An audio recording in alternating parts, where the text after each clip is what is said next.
Em nome do Pai, do Filho e do Espírito Santo. Amém. Estávamos falando da misericórdia, citando palavras do Papa São João Paulo II, lembrando como o Papa Francisco fala constantemente dessa virtude da misericórdia. Pois bem, continuando a meditação, o cume da misericórdia, como ensina Cristo, é o perdão. Mas na vida em família o perdão muitas vezes é o cúmulo da dificuldade. Como custa perdoar no lar? E, no entanto, é muito mais prejudicial para a paz familiar guardar rancores, curtir ressentimentos e andar com revides do que explodir momentaneamente, dando vazão à ira e ao grito. Creio que todos nós experimentamos um estremecimento quando encaramos de frente duas declarações de Cristo.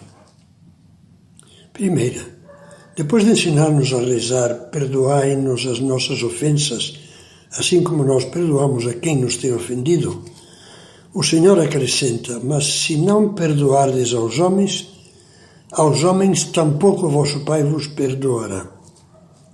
Já imaginamos o que seria para nós o dia do juízo, se Deus nos perdoasse só, como nós perdoamos os outros? O segundo ensinamento deixa-nos pensativos e um tanto perturbados. Repetindo de certa forma o anterior, introduz um novo matiz. Cristo acaba de narrar a parábola do servo cruel, que, tendo sido perdoado de uma grande dívida pelo seu senhor, não perdoa um companheiro que lhe deve uma insignificância. O senhor do servo o castiga severamente, e como moral da parábola, Cristo conclui: assim vos tratará meu Pai Celeste, se cada um não perdoar a seu irmão de todo o coração.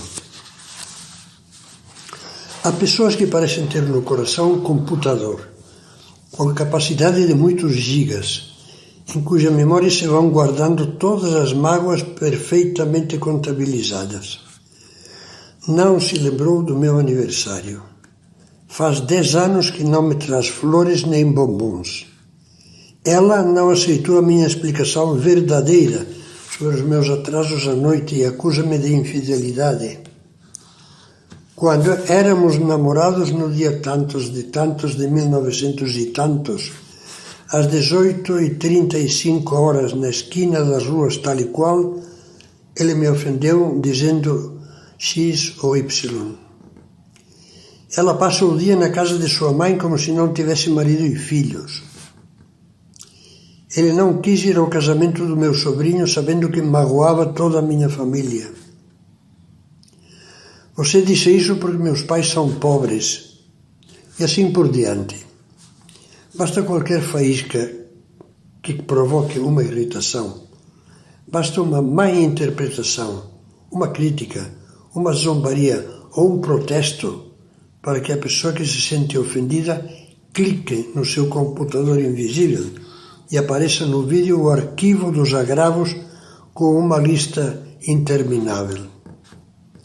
Essa enxurrada de reminiscências negativas cai então como um raio sobre o outro. Reacende a fogueira das acusações mútuas e aumenta o círculo vicioso dos rancores e das recriminações. Adeus a paz. São Paulo sabia bem de que massa estamos feitos e por isso, pensando no amor que gera a paz, dizia, como víamos acima, suportai-vos uns aos outros e perdoai-vos mutuamente se um tiver contra outro motivo de queixa. Como o Senhor vos perdoou, assim perdoai também vós. Como são importantes os pequenos perdões no lar. Esforcemo-nos pelo menos por calar-nos. Não retruquemos, não firamos sensibilidade. Façamos um propósito espiritual altamente recomendável. Lá em casa, eu faço questão de, nas discussões, dizer a penúltima palavra. Quem se obstina em dizer a última, inevitavelmente atiça a chama da discussão. Mas calar-se não é covardia, carneirismo. Será que tenho que aceitar todas as injustiças e humilhações? Não. Às vezes pode-se e deve-se cortar energicamente e na hora um despropósito. Mas não há necessidade de cair numa interminável discussão nem de ficar remoendo horas e dias. Outras vezes convirá calar e esperar. E mais tarde tentar um diálogo sereno e esclarecedor ou fazer uma correção tranquila aos filhos. Em outras ocasiões, nada facilitará tanto o arrependimento do outro como mostrar-lhe, sem o humilhar, grandeza de alma. Uma pessoa ofendida que trata bem, com coração magnânimo, aquele que o ofendeu, é moralmente superior não pelo orgulho, mas pela bondade. Com isso, desarma o agressor, que pode perceber a sua mesquinhez tola, em contraste com esse amor maior. Certo, pode dizer alguém, eu perdoo, gostaria de perdoar, mas não consigo esquecer. Portanto, o meu perdão não vale nada, pois Cristo manda perdoar de todo o coração. Quantos não sofrem angustiados por essa incapacidade que têm de esquecer mágoas e ofensas? Eu tento, dizem. Eu quereria esquecer. Eu me esforço, mas continuo a lembrar-me. E de cada vez que lembro, me vem aquela fervura, sinto raiva, sinto antipatia. Não aguento ver a pessoa na minha frente. Deus não nos pede impossíveis. E mudar sentimentos, emoções involuntários, muitas vezes é um impossível. Então, o que é que Deus pede quando nos fala de perdoar de todo o coração? Isso nós o vemos com muita clareza nestas palavras do Catecismo da Igreja Católica. Não está em nosso poder, diz o Catecismo, não mais sentir e esquecer a ofensa, mas o coração que se entrega ao Espírito Santo transforma a ferida em compaixão e purifica a memória, transformando a ofensa em intercessão. Intercessão quer dizer rezar pela pessoa que nos ofende. É um jato de luz e um conforto, porque é algo que uma pessoa de boa vontade sempre pode fazer. Não consigo esquecer. Penso, mas vamos supor, mas, Senhor, meu Deus, vou rezar uma Ave Maria para que me ajude a não ter raiva. E vou rezar uma Ave Maria por aquela pessoa, pelo bem daquela pessoa. Como diz o Catecismo, primeiro transformar a ferida em compaixão.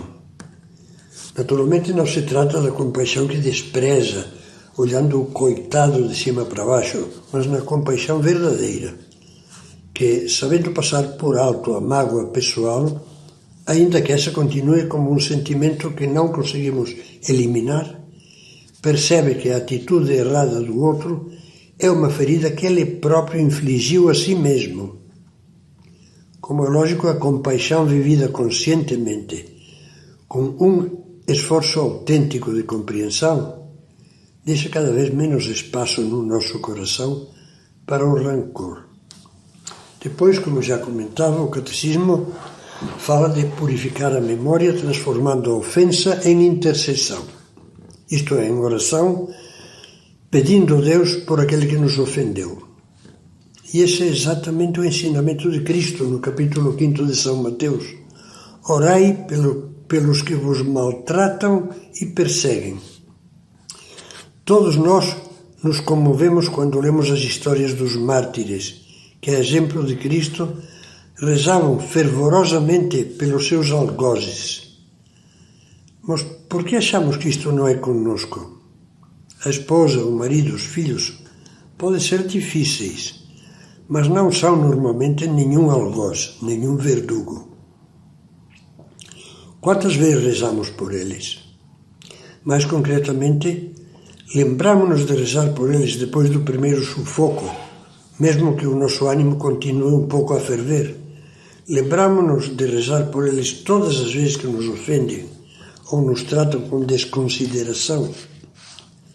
Será que isso nos parece esquisito ou impossível?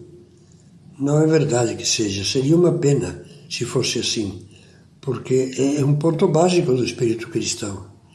É preciso decidir-nos a lutar para vivê-lo.